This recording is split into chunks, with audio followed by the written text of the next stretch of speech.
రాష్ట్రంలో ఉన్న పేద ప్రజలందరూ జగన్మోహన్ రెడ్డి గారితోనే ఉన్నారు. కంపల్సరిగా జగన్మోహన్ రెడ్డి గారిని అత్యధిక మెజార్టీతో గెలిపించి ఈ కూటమికి బై బై చెప్పి హైదరాబాద్ లోనే వాళ్ళు ఉండేటట్టు చేస్తారు. 2019కి ముందు చూడండి, 2019 తర్వాత చూడండి.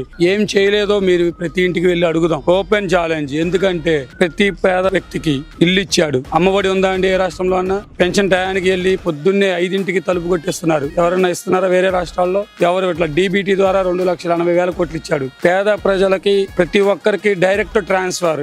ఎక్కడ అవినీతి లేదు. ఇంతకు ముందు 2019కి ముందు ఏదైనా పథకాలు కావాలంటే ఒకళ్ళ ఇంటికి వెళ్తే గానీ ఇచ్చేవాళ్ళు కాదు. ఆడు రికమెండ్ చేయాలి, సంతకం పెట్టాలా. ఈ రోజు ఆ పరిస్థితులు లేవు. ప్రతి ఒక్కడు సచివాలయంకి వెళ్తారు, వాలంటీర్లు వస్తారు, సచివాలయం స్టాఫ్ ఉన్నారు, డైరెక్ట్ గా వాళ్ళే ఇచ్చేస్తారు. 2014లో చంద్రబాబు వస్తేనే రాష్ట్రం అభివృద్ధి అన్నాడు. అదే మోడీ గారు 2019లో ఏం చెప్పారండి? పోలవరం ATM గా మార్చింది ఎవరన్నారు? చంద్రబాబునే అన్నారు కదా. ఓన్లీ పేద ప్రజలే జగన్ గారికి కావాల్సింది. పేదవాడు బాగుంటేనే